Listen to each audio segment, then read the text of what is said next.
بسم الله الرحمن الرحيم. الحمد لله رب العالمين، وصلى الله وسلم على نبينا محمد وعلى آله وصحبه وسلم تسليما كثيرا.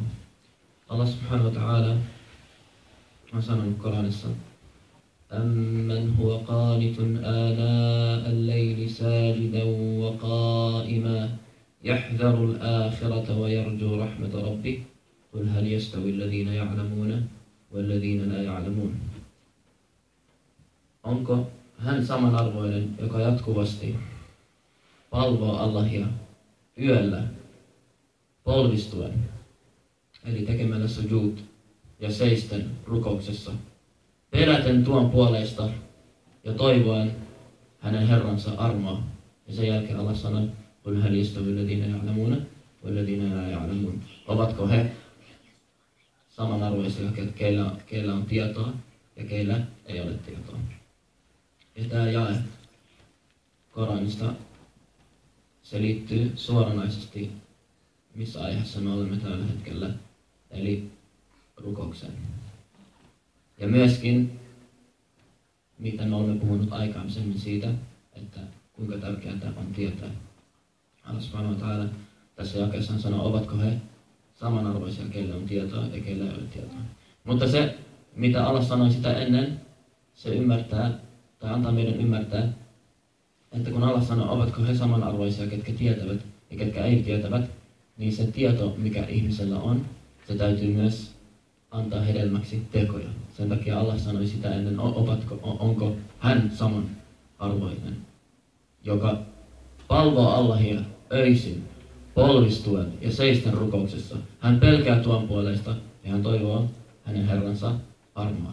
Joten hän, jolla on tietoa, hän tuntee Allahin, hän tietää hänen uskontonsa, hän pelkää tuon puolesta, koska hänellä on ollut tietoa tuon puolesta, joten hän pelkää sitä.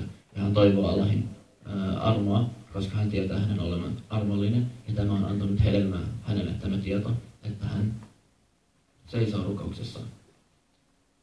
Polvistuu Allahille subhanahu wa ta'ala öisin. Viime viikolla me käytiin läpi rukouksen pilareita, eli asioita, joita ilman rukous ei ole hyväksytty. Ja viimeksi me käytiin, viimeinen pilari, mitä me käytiin, meillä jäi joitakin vielä jäljelle. Viimeinen, mitä me käytiin, oli sujud, eli polvistuminen. Ja me puhuttiin siitä, millä tavalla se tulee tehdä. Ja mitä siinä tulee sanoa, subhana rabbi al-a'la, subhana rabbi al-a'la, kuinka täydellinen ja ylistetty on minun Herrani, joka on kaikista ylhäisin. Ja me sanottiin, että 7 luuta niin sanotusti tulee olla polvistumisen aikana koskettaa maata. Ja ne ovat kämmenet, polvet, varpaat ja otsa. Kämmenet, otsa ja varpaat ja polvet. Ja nämä tulee siis olla maassa, kun henkilö polvistuu Allahille subhanahu wa ta'ala. Me sanottiin, että nenän laittaminen on siis suositeltavaa ja otsan laittaminen on pakollista. Ja myöskin otsalla ei tulisi olla mitään, joka estää sitä, että hänen päänsä koskettaa maata. Ja seuraava pilari polvistumisen jälkeen on istuminen näiden 2 sujud välillä. Eli jokaisessa rakaassa on siis 2 polvistumista. Ja ne ovat pakollisia. Ja yksi pilari, joka on myöskin pakollinen, on, että henkilö istuu näiden sujudien välillä. Eli hän polvistuu ja sen jälkeen hän nousee takaisin istumaan. Niin tämä istuminen on yksi rukouksen pilareista, ja joka on pakollista tehdä. Ja kuten me sanottiin, ehtona sille, että tämä istuminen ja kaikki muut liikkeet, mistä me olemme puhuneet näistä pilareista, niin ehtona on se, että henkilöllä on itminään, eli niin kuin hän on hetken aikaa rauhallisena siinä asennossa, missä hän on. joka tarkoittaa sitä, että vähintään sen aikaa, mitä kestää sana subhanallah, hän on paikoillaan. Eli kun hän nousee polvistumisesta istumaan, hän ei lähde heti takaisin tekemään toisen polvistumisen ilman, että hän pysähtyy siinä välissä hetkeksi odottamaan. Ja mitä on, ja me sanottiin, että sunna, eli suositeltavaa, on istua tässä polvistumisen jälkeisessä istunnossa. Sitä kutsutaan arabiaksi al-jalsa bayna sajdatain. On istua istuntatavassa, jota kutsutaan al-iftirash, joka tarkoittaa, että me istumme vasemman jalkapöydän päällä. Ja meidän oikean jalan varpaat ovat nostettuna ylös ja ne ovat qiblan suuntaan. Ja kämmenet laitetaan reisille niin, että ne ovat lähellä polvia. Ja viimeksi tosiaan kysyttiin siitä, että onko hyväksyttyä, jos istuu jollain toisella tavalla. Ja vastaus siihen on, että on hyväksyttyä istua millä tavalla tahansa, kunhan istuu. Mutta mikä on suositeltava on tämä istuntotapa. Ja ainoa missä tosiaan niin kuin pakollista on, että kun me sanomme sujud polvistoissa, niin nämä 7 kohtaa täytyy olla maassa juuri sillä tavalla. Mutta mitä tulee polvistumisen jälkeiseen istuntaan, jos istuu jollain toisella tavalla, se on hyväksyttyä, mutta mikä on suositeltava, mikä on sunna, on al-iftirash, eli mitä me mainittiin äsken, istuan, että henkilö istuu hänen vasemmalla jalkapöydällä ja hänen oikean jalan varpaat ovat nostettuna ylös ja ne ovat kääntyneet niin sanotusti qiblan suuntaan. Ja suositeltava tämän istumisen aikana on, että henkilö sanoo Rabbi ighfirli warhamni wajburni warzuqni wahdini wa'afini. Rabbi ighfirli warhamni wajburni warzuqni wahdini wa'afini. Eli hän tekee tämän rukouksen. Ja tämä on suositeltava, joka tarkoittaa Rabbi ighfirli, oi Herrani, anna minulle anteeksi. Warhamni, ja armahda minut. Wajburni, jabar tarkoittaa niin kuin korjata jotain, joka on rikki. Joka tarkoittaa, että Allah niin kuin korjaa niin kuin asia, mikä minussa on huonosti, ja niin kuin tee minut paremmaksi. Ja warzuqni, niin kuin suo minulle elantoa. Ja tietysti rizq voi olla jotain omaisuutta, se voi myös olla tietoa, se voi olla myös, että Allah antaa sinulle johdattaa sinua tekemään enemmän hyviä tekoja. Wahdini, ja johdata minua. Ja aafini, pidä minut terveenä. Ja tietysti, kuten me sanottiin, wahdini, kuten Fatihassa me pyydämme Allahilta, että hän johdattaa meitä. Me sanottiin, että johdatus, ensinnäkin me pyydetään, että Allah subhanahu wa ta'ala pitää meidät oikealla tiellä, mikä on islamin tiellä. Ja toisekseen me pyydämme johdatusta, että Allah subhanahu wa ta'ala johdattaa meitä sillä tiellä, millä me olemme. Koska aina kun henkilö saa enemmän tietoa totuudesta ja tekee sen tiedon mukaisesti, niin silloin hän seuraa enempää johdatusta. Koska tietysti kun henkilö, kun hän hyväksyy islamin, hän tietää, mitä la ilaha illallah Muhammad Rasulullah tarkoittaa. Hänen ei tarvitse tietää paljoja asioita, ja tämä riittää hänelle siinä vaiheessa. Ja hän on muslimi, joten hän on saanut johdatuksen, mutta se ei tarkoita, että niin kuin hänellä on kaikki. Mitä enemmän hän tekee hyviä tekoja ja seuraa profeetta sallallahu alaihi wasallam, sitä enemmän hän on saanut johdatusta. Ja kukaan ei voi sanoa, että minä olen, niin kuin, minun iman on täydellinen. Minä niin kuin teen kaiken oikein ja niin kuin vilpittömästi ja näin. Ainoastaan henkilö, joka niin kuin, on ylpeyttä, kuten me olemme maininneet aikaisemmin, että uskovan tulee olla nöyrä Uskonnon tulee olla nöyrä ja aina nähdä, että vaikka kuinka paljon hän tekee, hän ei ole tehnyt mitä Allah subhanahu wa ta'ala niin meidän tulisi hänelle tehdä. Rabbi ighfirli warhamni wajburni warzuqni wahdini wa'afini, ja anna minulle terveyttä. Tietysti niin kuin profeetta sallallahu alaihi wasallam on kertonut, että henkilö, joka on terve hänen ruumiissaan ja hän on turvassa ja hänellä on päivittäinen ruoka, on kuin hänellä olisi annettu koko maailma ja mitä se pitää sisällä. Eli terveys on yksi suurista siunauksista, mitä Allah subhanahu wa ta'ala voi antaa ihmiselle. Ja tietysti myös tämä aafia, eli niin kuin terveys ei tarkoita ainoastaan, että henkilö on terve niin kuin ruumiillista sairauksista, vaan myöskin, että Allah subhanahu wa ta'ala pitää hänet terveenä sairauksista, jotka liittyvät uskontoon.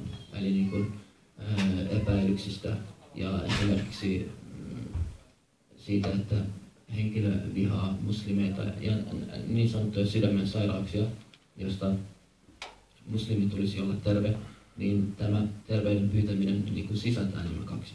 Tämä on terve ruumiillisesti ja myös terve kaikista asioista, jotka niin kuin ovat huonoksi hänelle hänen uskonnossaan.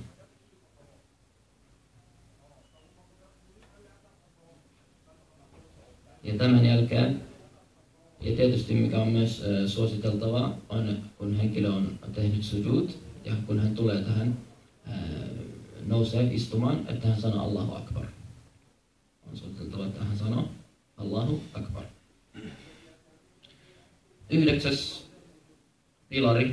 kokouksen pilari on al-qu'ud lit-tashahhud, että muslimi istuu viimeisessä rakaassa ja sanoo at-tashahhud, joka me tullaan käymään lävitse, joka on rukous, joka tulee sanoa rukouksen aikana. Ja tietysti Fajr-rukouksessa, joka on 2 rakaa, siinä on vain yksi tashahhud. Eli Fajr-rukouksen viimeisen rakaan aikana me istumme tashahhudille ja sen jälkeen me sanomme assalamu alaikum. Eli siinä on vain yksi tashahhud. Dhuhr-rukouksessa, jossa on 4 rakaa, ja Asr-rukouksessa ja Maghrib-rukouksessa ja Isha-rukouksessa, niissä kaikissa on 2 tashahhud. Niissä kaikissa on 2 tashahhud. Eli Dhuhr-rukouksessa, kun olemme rukoilleet 2 rakaa, me istumme, eikö niin, ja me sanomme at-tashahhud at-tahiyyatu lillahi was-salatu wat-tayyibat. Ja sen jälkeen me nousemme takaisin ylös 3. rakaan, me rukoillaan se ja 4. rakaa, ja sitten me istutaan uudestaan tekemään tashahhud. Mitä tulee niihin rukouksiin, missä istutaan 2 kertaa tashahhudia varten, niin näissä rukouksissa se ensimmäinen ei ole pilari, ei ole pakollinen, vaan se on sunna. Eli henkilö, jos imami esimerkiksi nousee, hän ei muista, että hänen tuli istua, hän nousee toisen rakaan jälkeen istumatta tashahhud, hän nousee ylös, niin me seuraamme häntä ja nousemme ylös. Ja myöskin samalla tavoin, jos me rukoilemme yksin, me unohdamme istua ensimmäisessä tashahhud ja me olemme nousseet jo 3. rakaan, niin silloin me emme enää istu alas, vaan me jatkamme rukousta. Ja kun me olemme jättäneet tämän sunnan, niin sen jälkeen me teemme sujudus sahwi, joka tulee myöhemmin, joka on, että rukouksen päätyttyä me teemme 2 polvistautumista, niin kuin joka sitten korvaa tämän, että me jätimme istumatta tälle tashahhud. Joka tapauksessa pointti, mikä tässä on, että pilari, kun me sanon tashahhud, istuminen tashahhudille on pilari, niin tarkoituksena siinä on se viimeinen. Eli Fajr-rukouksessa istutaan kerran, se on pilari. Dhuhr-rukouksessa ensimmäinen istunto tashahhudille on sunna, eli suositeltava, ja se toinen, se viimeinen, on pilari. Eli ilman sitä rukous ei ole hyväksytty. Ja myöskin Asarissa se viimeinen, ja Maghribissa se viimeinen, ja Ishassa se viimeinen tashahhud, ennen kuin sanomme assalamu alaikum, on pilari, ja se on pakollinen. Tämän viimeisen tashahhudin, kun me istumme viimeiselle tashahhudille, jonka jälkeen sanomme assalamu alaikum, on suositeltava istua tawarruk-asennossa. Tawarruk-asento tarkoittaa, että me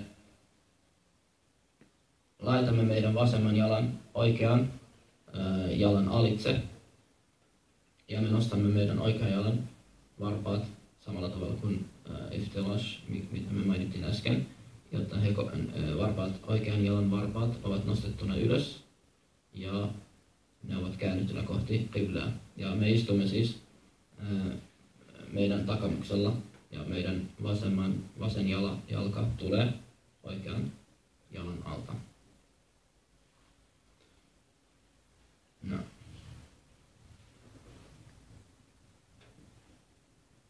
Ja mikä myöskin on suositeltavaa on, että me asetamme kädet samalla tavalla kuin meillä oli, niin kun me istuimme polvistumisen välisessä istunnossa. Meidän kätemme ovat laitettuna meidän reisillemme lähellä polvia.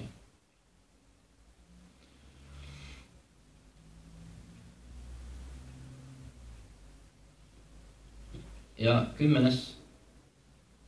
pilari on sanoa tämä rukous, at-tashahhud, tässä viimeisessä istunnossa. Eli äskeinen pilari oli, että me istumme. Ja 10. eli siitä seuraava pilari on, että me sanomme sen rukouksen, mikä kuuluu sanoa tämän rukouksen aikana.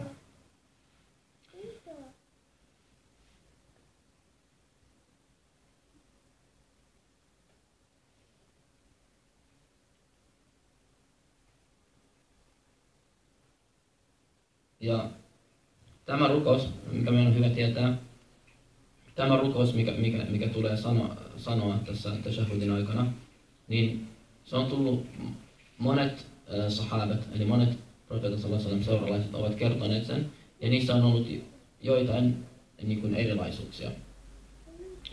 Ja profeetta sallallahu alaihi wasallam on opettanut sen eri tavalla eri ihmisille. Ja millä tavalla meidän tulee toimia, ja millä tavalla oppineet ovat toimineet tällaisten asioiden kanssa, samalla tavalla kuin me sanoimme, että kun henkilö aloittaa rukouksen, kun hän sanoo Allahu Akbar, niin ennen kuin hän lukee avauksen suuran, ennen kuin hän lukee Fatihan, niin on suositeltavaa, että hän sanoo rukouksen. Wajjahtu wajhiya lilladhi fatara as-samawati wal arda hanifan musliman wa ma ana minal mushrikin. Ja tämä rukous myös on tullut monilla eri kertomaketjuilla. Eli profeetta sallallahu alaihi wasallam on opettanut eri ihmisille eri rukouksen, mitä sanoo. Ja yleisesti useimmat oppineet sanovat, että mitä henkilö tekee on, tai mitä he ovat tehneet, he sanovat, että kaikki näistä on sallittuja. Kaikki joiden kertomaketju, niin kuin perimätiedon hadithin kertomaketju on autenttinen, niin henkilö voi sanoa minkä tahansa näistä rukouksista. Tashahhud hän voi sanoa sen millä tahansa tavalla, joka on tullut meidän luoksemme profeetan sallallahu alaihi wasallam kautta. Ja jotkut oppineet sanovat, että hän voi sanoa tämän rukouksen nyt ja joskus toista käyttää jotain toista. Ja toiset sanovat, että, tai useimmat oppineet, niin kuin myös Shafi'i-koulukunnassa, mitä me käymme läpi, ja myös Hanbali-koulukunnassa yleisesti, he ovat valinneet yhden näistä rukouksista. Ja he sanovat, että mikä tahansa henkilö sanoo, niin kaikki käy. Kaikki on oikein, mutta he sanovat, että tämä on parempi. Ja jokaisella on tietysti omat todisteet, minkä takia he ovat valinneet minkä tietyn rukouksen tahansa. Ja todisteena sille on se, että profeetta sallallahu alaihi wasallam ei opettanut seuralaisille, kun hän opetti heille, miten tehdä tashahhud, tai hän opetti heille sen rukouksen, mikä sanotaan ennen Fatiha-rukouksen sanomista. Hän ei sanonut, että lue kerran näin ja toisella kerralla näin. Hän opetti hänelle tällä tavalla ja hän opetti toiselle toisella tavalla. Samalla tavalla he käyttävät analogiaa, että kun Korani ilmoitettiin, niin, ja me tiedämme nykyäänkin, on eri tapoja, millä tavalla puhua. Kuten meillä on niin kuin murteita suomen kielessä. Toiset sanovat linkki, toiset sanovat bussi. Ja mitä muuta saattaa löytyä? Dösä. Toinen sanoo dösä. Toinen ei ymmärrä, mitä linkki tarkoittaa. Helsingissä sanot, että mä menin linkillä tonne. Ja sitten taas, jos me sanotaan oululaisille, että mä menin stadiin ostaa halas näkäristä hodari, niin se ei tiedä, mitä sä puhut. Joten sen takia myöskin arabeilla oli eri murteita.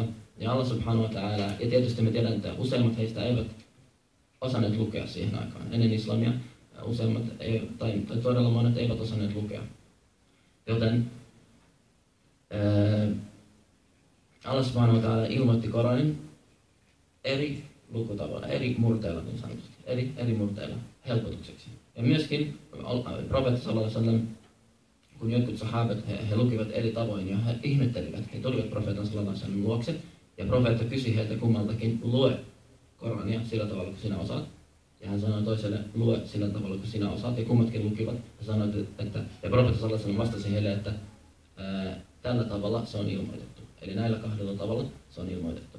Ja todiste siis tästä, minkä takia tarkoittaa, että me emme lue näin ja näin, on sen takia, että profeetta sallallahu alaihi wasallam sanoi heille, että sä voit lukea tällä ja sä voit lukea tällä tavalla. Mutta ei tarkoita sitä, että sun tarvii lukea kaikilla eri tavoilla. Lue sillä, mikä on sulle helppoa. Joka tapauksessa, jos niin kuin joskus kuulee, että joku sanoo, että shahud eri tavalla, niin ei tule ihmetellä, että niin kuin on monia autenttisia kertomuksia, millä tavalla profeetta sallallahu alaihi wasallam on sen opettanut. Ja myöskin niin kuin voimme uskoa, että profeetta sallallahu alaihi wasallam on opettanut sen eri tavoilla eri henkilöille ja kaikki ovat lukeneet sen sillä tavalla, kun he ovat sen oppineet. Ja mikä koulukunnan tapa siis on parhainta sanoa on التحيات المباركات الصلوات الطيبات لله السلام عليك أيها النبي ورحمة الله وبركاته السلام علينا وعلى عباد الله الصالحين أشهد أن لا إله إلا الله وأشهد أن محمدا رسول الله. التحيات المباركات, niin kuin kaikki siunatut tervehdykset kuuluvat Allahille. As-salawat at-tayyibat, hyvät rukoukset. Jotkut sanovat, että sillä tarkoitetaan kaikkia rukouksia. Jotkut sanovat, että 5 pakollista rukousta, ne kuuluvat Allahin subhanahu wa ta'ala. Assalamu alayka ayyuhan nabiyyu. Rauha sinulle, oi profeetta, ja Allahin armo ja hänen siunauksensa olkoon sinun kanssasi. Assalamu alayna, ja rauha olkoon meidän kanssa ja kaikkien Allahin hurskaiden palvojen kanssa. Ashhadu an la ilaha illallah wa ashhadu anna Muhammadan rasulullah. Minä todistan, että kenelläkään ei ole oikeutta tulla palveluksi paitsi Allahilla ja että Muhammad on hänen lähettilänsä. Ja tämän takia tätä rukousta kutsutaan at-tashahhud. Minkä takia? Koska siinä sanotaan shahada, eli uskontunnustus lausutaan siinä, ja sen takia sitä kutsutaan at-tashahhud. Sen takia sitä kutsutaan at-tashahhud. Eli paras tapa, minkä on Shafi'i-koulukunta valinnut, on siis at-tahiyyatu, al-mubarakatu, as-salawatu, at-tayyibatu lillah, assalamu alayka ayyuhan nabiyyu wa rahmatullahi wa barakatuh, assalamu alayna wa ala ibadillahi salihin, ashhadu an la ilaha illallah wa ashhadu anna Muhammadan rasulullah. Ja tietysti jos joku osaa sen jollain toisella tavalla, opetellut sen toisella tavalla, niin silloin, kuten mainittiin, ei tarvitse niin kuin hätääntyä ja yrittää muuttaa sitä toisen, vaan niin kuin inshallah, jos on opetellut sen toisella tavalla, niin se myös kelpaa. Ja 11 pilari on rukous profeetalle sallallahu alaihi wasallam, joka tehdään siis tämän tashahhud, kun me olemme lukeneet tämän rukouksen, mikä me äsken mainittiin, sen jälkeen me rukoilemme profeetalle sallallahu alaihi wasallam. Ja se on siis pilari joidenkin oppineiden mukaisesti. Se ei ole niin kuin pakollinen, mutta koulukunnan mukaisesti rukous ei ole hyväksytty, paitsi ellei rukoile viimeisessä tashahhudissa profeetalle sallallahu alaihi wasallam. Ja mitä tarkoittaa rukous profeetalle? Mitä tarkoittaa, että me rukoilemme profeetalle? Jotkut oppineet sanovat, että rukous profeetalle tarkoittaa, että me pyydämme, että Allah armahtaa hänet. Ja eräs Bukhari on tuonut eräältä niin kuin profeetan sellaisen seuralaisten seuraajalta, jonka nimi on Abu al-Aliya. Hän oli tietysti suuria oppineita, että hän sanoi, että rukous profeetalle tarkoittaa, että me pyydämme, että Allah subhanahu wa ta'ala ylistää profeettaa niin kuin taivaissa parhaissa istunnoissa, eli niin kuin enkeleille ja ketkä ovat Allahin subhanahu wa ta'ala luona. Eli me pyydämme Allahilta, että hän mainitsee ja korottaa ja ylistää hänen mainintaansa ylhäisimmissä istunnoissa. Eli heidän luona, ketkä ovat Allahin subhanahu wa ta'ala luona. Ja tietysti niin kuin islamissa meille on opetettu, että jos joku tekee meille jotain hyvää, tietysti me tiedetään, että loppujen lopuksi se on Allahin subhanahu wa ta'ala, koska hän on se, joka on saanut kaiken aikaiseksi. Mutta jos joku henkilö antaa meille ja tekee meille jotain hyvää, niin kiitollisuutta Allahille on myös se, että me olemme kiitollinen sille henkilölle, joka on tehnyt meille hyvää. Koska esimerkiksi, jos joku tekee sinulle aina hyvää ja sinä unohdat sen hyvän, mitä tämä henkilö on sinulle tehnyt, niin tosiasiassa sinä unohdat sen siunauksen, minkä Allah on tehnyt. Koska se hyvä, mitä hän tekee sinulle, on Allahin subhanahu wa ta'ala. Joten jos me sanomme, että tämä ei ole tehnyt mitään, niin silloin me sanomme, että Allah subhanahu wa ta'ala on antanut minulle mitään. Mitä profeetta sallallahu alaihi wasallam myös varoitti naisia sillä, että mies tekee hyvää niin kuin koko ajan ja kerran hän tekee virheen ja sitten se nainen sanoo, että mä en ole nähnyt sen miehen tekemään koskaan mitään hyvää. Ja tietysti niin kuin, tämä on myös niin kuin kieltämistä Allahin siunauksia. Kieltää Allahin siunausta, koska niin kuin jos niin kuin mies on yrittänyt tehdä paljon asioita ja jos hän tekee joskus pienen virheen ja silloin tämä nainen sanoo, että hän ei tehnyt koskaan mitään hyvää, se tarkoittaa sitä, että niin kuin, hän kieltää, että hän on saanut niin kuin Allahilta myöskään ikinä mitään hyvää. Ja miten tämä asia kuuluu siihen on sen takia, että profeetta sallallahu alaihi wasallam, Allah lähetti hänet niin kuin opettamaan meille sen tien, millä me pääsemme Allahin subhanahu wa ta'ala luokse. Tuomaan meille sen johdatuksen ja sen tien, joka on ainoa tie, joka johdattaa meidät paratiisiin. Ja me tiedetään myös, että profeetta sallallahu alaihi wasallam on opettanut, että jos joku opettaa jotain tekemään jotain hyvää, niin hän saa sen palkkion, sen saman palkkion, mitä se tekijä tekee, ilman että se poistaa hänen palkkiostaan mitään. Vähän niin kuin nykyään on pyramidimyyntiä, eikö niin? On ensimmäinen, joka myy toiselle, joka myy kolmannelle, ja loppujen lopuksi se ensimmäinen myyjä saa kaiken sen rahan. Mutta tietysti pyramidimyynnissä, aina kun tulee enemmän ihmisiä, niin jollain tavalla se poistuu sun jutusta, koska jokaisen tarvitsee saada rahaa. Mutta profeetta sallallahu alaihi wasallam sanoi, että joka opettaa jotain tai johdattaa hyvään, niin hän saa saman palkkion kuin se, joka tekee, ilman että se on pois sen tekijän palkkiosta. Eli kaikki saa täyden palkkion. Ja profeetta sallallahu alaihi wasallam, hän on opettanut meille kaiken hyvän. Kaikki hyvä, mitä kukaan muslimi tekee. Ikinä vilpittömästi seurataan profeetta sallallahu alaihi wasallam sunnaa. Profeetta sallallahu alaihi wasallam saa kaikki sen ajan. Koska me emme voi tehdä mitään hyvää, hyväksyttyä, hurskasta tekoa, paitsi että me teemme sen profeetan sallallahu alaihi wasallam oppien mukaisesti. Koska me tiedämme, että mikään hyvä teko ei ole hyväksytty, paitsi että siinä täyttyy 2 ehtoa. Ensimmäinen se, että se on tehty vilpittömästi, ja toinen on se, että me tehdään se profeetan sallallahu oppien mukaisesti. Joten kaikki hyvät teot, ne täytyy olla profeetan oppien mukaisesti, ja sen takia profeetta sallallahu saa palkkion kaikesta hyvistä teoista, mitä me teemme. Ja sen takia Allah subhanahu wa ta'ala antoi meille jonkun tavan, joten miten me voidaan kiittää profeetta sallallahu. Mitä enemmän hyviä tekoja me tehdään Allahille, profeetta sallallahu saa siitä tekoja. Ja niin kuin kaikki hyvä, mitä me saadaan, me olemme saaneet sen profeetan sallallahu oppien mukaisesti. Joten miten me voimme kiittää häntä? Allah subhanahu wa ta'ala antoi meille jotain, ja se on mikä? Että me rukoillaan hänen puolestaan.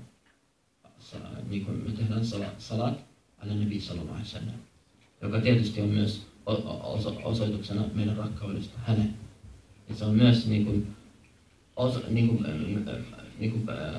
profeetta sallallahu opetti meitä, kuten me sanottiin, jos joku tekee sinulle hyvää, sinun tulisi yrittää tehdä se sama hänelle. Jos joku antaa sinulle jotain hyvää, opettaa sinulle jotain hyvää tai antaa sinulle jotain hyvää, sinun pitäisi yrittää opettaa hänelle sama. Tai yrittää antaa hänelle takaisin se sama, mitä hän antoi sinulle. Ja sitten profeetta sallallahu sanoi, mutta jos sinä et pysty, niin rukoile hänen puolestaan. Jos sinä et pysty, niin rukoile hänen puolestaan, kunnes näet, että olet tehnyt mitä tarvitset. Jos joku antaa sinulle esimerkiksi rahaa, sä et pysty ikinä maksaa hänelle takaisin. Mitä sä teet? Sä rukoilet Allahilta, että Allah subhanahu wa ta'ala palkitsee häntä tästä teosta, jotta sä yrittäisit antaa hänelle takaisin sitä hyvää, mitä hän on tehnyt sinulle. Samalla tavalla me emme pysty kiittämään profeetta sallallahu. Me emme pysty antamaan, me emme pysty opettamaan hänelle takaisin, mitä hän on opettanut meille. Se on mahdotonta, koska kaikki hyvä opetus ja johdatus tulee hänen kauttaan. Joten mitä Allah subhanahu wa ta'ala on antanut meille, että me rukoilemme hänen puolestaan. Kun haluamme kiittää häntä, me rukoilemme hänen puolestaan. Ja kuten sanottiin, rukous, siis profeetalle sallallahu alaihi wasallam, on yksi pilari rukouksen lopussa. Ja paras tapa rukoilla, eli mikä on paras tapa rukoilla, on sanoa Allahumma salli, jota kutsutaan salat al-Ibrahimiyya, Ibrahim rukous. On Allahumma salli ala Muhammad, oi Allah, niin kuin rukoile Muhammedille, ja kuten me sanottiin, että se tarkoittaa, että ylistä häntä korkeimmissa istunnoissa. Allahumma salli ala Muhammad wa ala ali Muhammad, ja Muhammedin al, ja mitä al, Muhammedin al tarkoittaa, jotkut oppineilla on siis erimielisyyksiä. Jotkut sanovat, että se tarkoittaa profeetan sallallahu alaihi wasallam vaimoja ja hänen jälkeläisiään, ja toiset sanovat, että sillä tarkoitetaan profeetan sallallahu alaihi wasallam lähisukulaisia, ja jotkut sanovat, että se tarkoittaa kaikkia uskovia, jotka seuraavat häntä. Allahumma salli ala Muhammad wa ala ali Muhammad, eli Allah rukoilee Muhammedille ja hänen aalille. Kama sallaita ala Ibrahim wa ala ali Ibrahim, samalla tavalla kuin sinä rukoilit Ibrahimille ja Ibrahimin aal. Wa barik ala Muhammad, ja siunaa Muhammad wa ala ali Muhammad, siunaa Muhammad ja Muhammedin aal. Kama barakta ala Ibrahim wa ala ali Ibrahim, innaka hamidun majid. Sinä olet ja siis siunaa Muhammad ja hänen aal, kuten sinä siunasit Ibrahimin, kuten sinä siunasit Ibrahimia ja hänen aal. Innaka hamidun majid. Sinä olet niin kuin ylistetty, ja majid, mahtava. Majid ja mahtava. Eli käydään tämä läpi vielä kerran kokonaan. Allahumma salli ala Muhammad wa ala ali Muhammad, kama sallaita ala Ibrahima wa ala ali Ibrahima, wa barik ala Muhammad wa ala ali Muhammad, kama barakta ala Ibrahima wa ala ali Ibrahim, innaka hamidun majid. Ja tämä on siis se paras, jota tulisi opetella. Tietysti, kun me sanottiin, että se on pilari, niin vähintä mitä riittää on sanoa Allahumma salli ala Muhammad wa ala ali Muhammad. Allahumma salli ala Muhammad wa ala ali Muhammad. Allah niin kuin rukoile Muhammedille ja hänen äälle.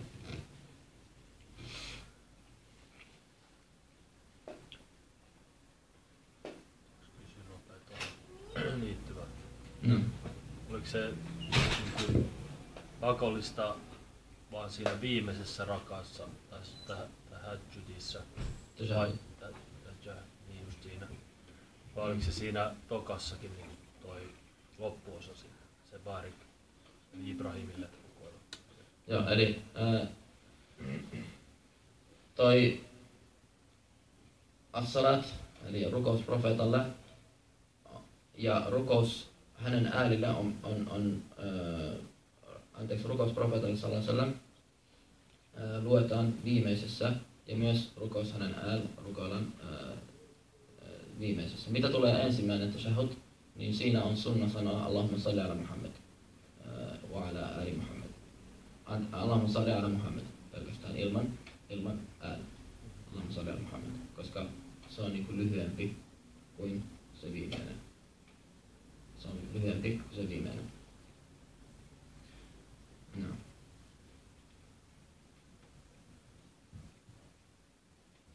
Ja myöskin mitä